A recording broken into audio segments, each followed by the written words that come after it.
My name is Brock Peterson. I am a junior specialist with the Fungi Lab here at UC Davis, and I'm going to be giving a tutorial on how to do large fish movements here at CAVA and the Hydraulics Lab in PCF so that you can do it in the future.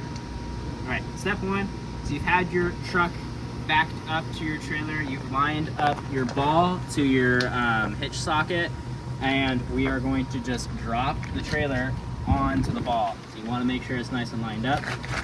What's special about our trailer is you have to manually move and hold the connector holder dealio, I don't know what this is called, so that it doesn't have it just sit on top of the ball. It's a 2 5/16 ball. Make sure you have the right one. If it's too small, it can pop off. If it's too big, it won't go on. So once you have it sitting there, you can let go of this and it will latch on.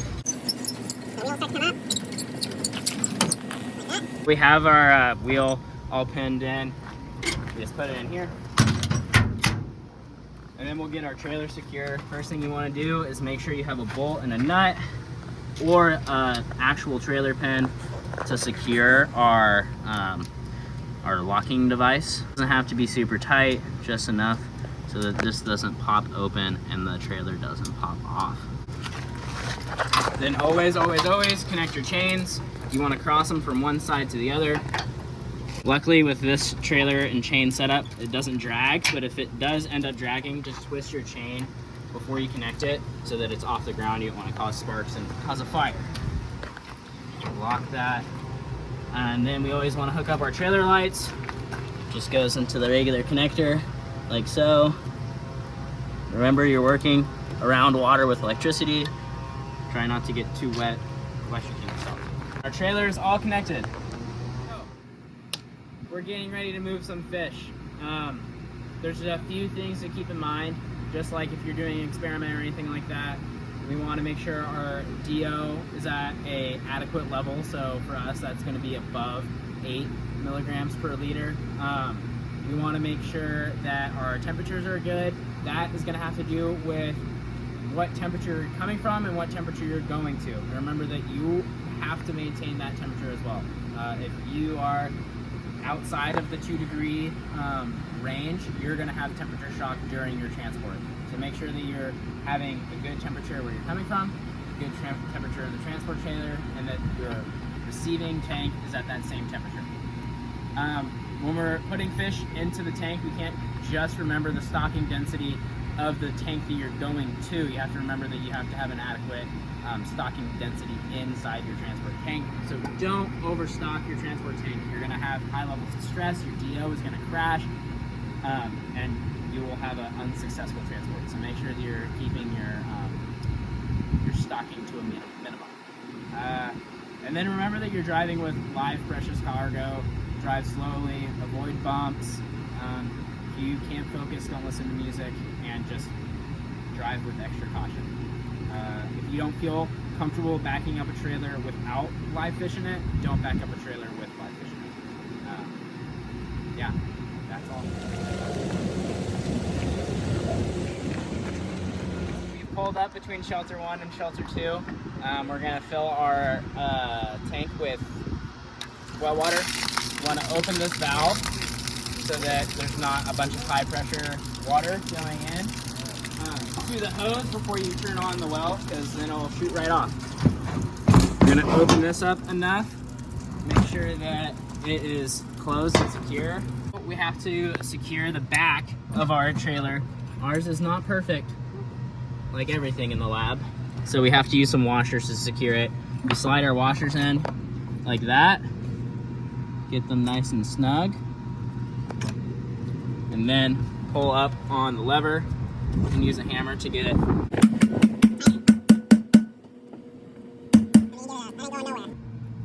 call it good. We have our valve open here so that it doesn't shoot off. You have to take it off the hook. Open up your well valve. You don't have to open it all the way at first. If it smells like... Turn it off, move it over, and start filling.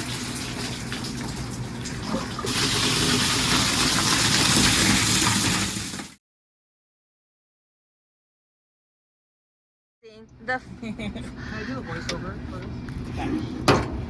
Hey guys, my name is John Isla, and today we're gonna hook up the O2 to the transport trailer tank. We're gonna have the air stone and your pipe. Don't forget a nice pair of channel locks or a wrench. As one of the more vital things to this process is your air regulator. This is what allows air to go into the actual transport trailer. Before we connect our regulator, double check that it's off, put our safety cap back on.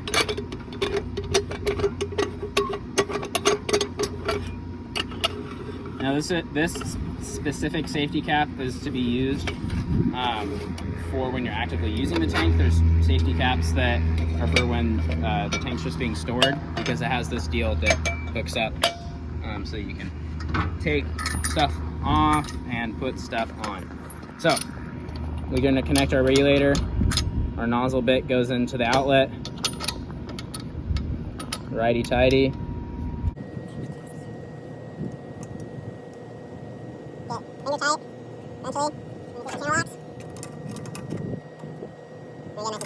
Next step is we'll have our air stone in the water. We'll be putting our air hose through the air hose spot so that it can still latch the top down correctly. We'll take our nozzle, put it here, and again, finger tight, and then you'll use your channel locks. Hey Brock, what are these numbers and this valve for? This is how we control how much oxygen is going to be going through the tank. First thing we want to do is make sure that this screw is not falling out, but very, very loose. If it's all the way in, that means that all of the pressure going through the regulator from the initial point will be going through the airline. So make sure this is all the way out. You're gonna stand clear of the regulator so it doesn't become a projectile into you or somebody you care about. And then we'll turn it on. Now when I turn it on, you'll see the numbers on our PSI gauge, our initial gauge, go up. It's at 700 PSI, so the tank is lower than it usually would. It'll still operate. And then we can start to move our fineness screw to get our air stone turned on. Now, the air stone, again, only goes to 40 PSI, so we don't want it to, get above 40. So we'll just turn it some. I'm just using tiny, tiny movements. The gauge needle is going up. And as I'm going, I'm washing the air stone to see when bubbles start flowing out of the air stone. Typically, when I get it to about 25 PSI, I'll go to our air stone. I'll move the line a little bit and give it a little bit of a shake to dislodge any debris that might be in there. And there's some bubbles. Very fine. Now this is pure oxygen. We don't want to super saturate the water because that's not good for our fish. So we'll make sure that we have a YSI with us so that we can measure our percent DO, keep it at about 100. We don't want the bubbles to be breaking the surface. We just want it to be trickling out oxygen. So this seems like a much better rate. You can see how much fewer bubbles there are.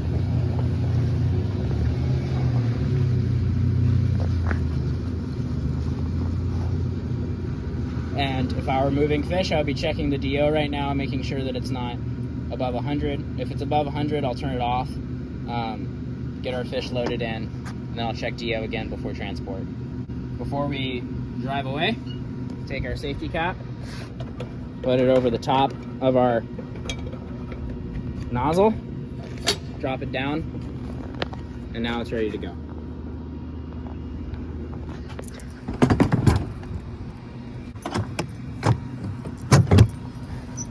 Locked. To secure the rope, you go through this guy, through your alpine butterfly, pull it down tight, pinch it, and then go around this line one time through the hole that you've made and up. You've made a half hitch. You can do that a couple times. We've successfully transported our fish. They're all safe and healthy. We all know how to back up a trailer, so we haven't crashed the trailer while transporting them. We used safe fish movement techniques. We kept our hands wet, we kept the fish wet. We used the right size net for the number of fish. We transported the fish at a good density inside the transport trailer. We didn't overstock the number of fish in the transport trailer. And we moved quickly but safely between one tank to another. Now we have to take apart our system. We're gonna open our safety. We're gonna go to our nozzle and we're gonna turn it all the way closed. And you'll notice immediately that the PSI on the larger intake has not gone down immediately. That's because it's still holding a ton of air back here that hasn't gone through this line yet. So what you can do to speed up the process, instead of waiting for forever for it to go down, is you can turn up your oxygen slowly and you'll watch the gauge and you'll see the larger number start to drop at a quick rate once you get to the right spot. There it goes. So our high number has gone down, it's still ticking down. Our small number is going up, but as long as it stays below 40, we're not in any sort of danger on the device. Oh, it got pretty high, so I'm gonna go down. Great, and now that needle's dropping. So the last of the air is going out. At this point, I like to double check again that the oxygen's all the way off. I take my channel locks, I disconnect the small hose. First, I'll undo this. Take my channel locks, lefty-loosey, eventually. There we go. That was the last of the oxygen. Disconnect there. You have the oxygen off, so you shouldn't hear any hiss when you do this one. Immediately cover it. Draining, we just take off the cover that we put on. You can use your hand or your foot or a hammer. You just tap this guy. Let the water go. There's another cover inside the tank that slows the flow going out, so if you do have a leak, it doesn't just go quick. Other people use this, so put all of the things back into this cubby that you've, the way you found it. Another thing that often happens is people will take the pin with them. So after you've taken the hitch off, put the pin back in. That way, it never gets lost.